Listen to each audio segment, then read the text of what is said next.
In a shocking announcement that marks the end of an era in Canadian politics, Justin Trudeau has stepped down as Prime Minister. Today, we explore how Canada's charismatic leader rose to power and why he's chosen to exit the political stage.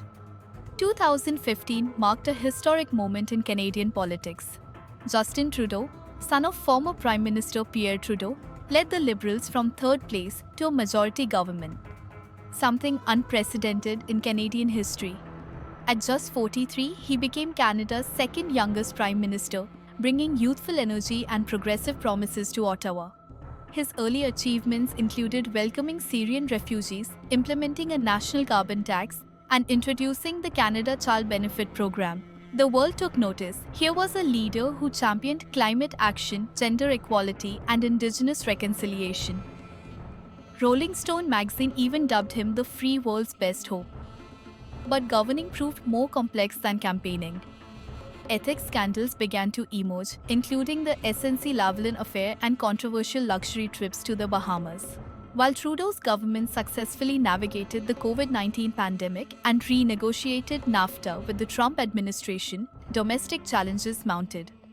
Housing costs soared, inflation bit hard, and immigration targets faced growing scrutiny. His government's ambitious agenda, from climate action to Indigenous reconciliation, often struggled to deliver concrete results. By 2019, the Liberals lost their majority, forcing them to rely on other parties' support. The last year proved particularly challenging.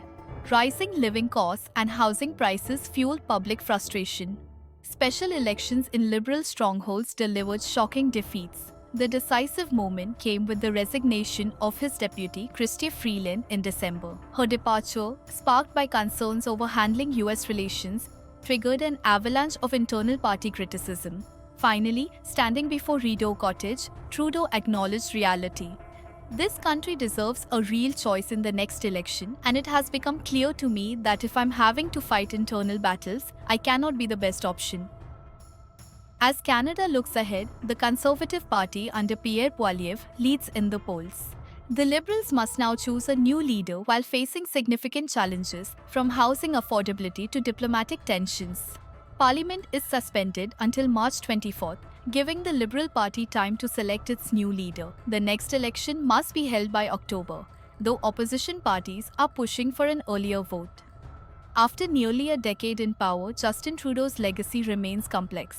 A leader who promised transformative change but ultimately found himself unable to meet the moment's challenges. As Canada turns the page, only time will tell how history will judge the Trudeau era.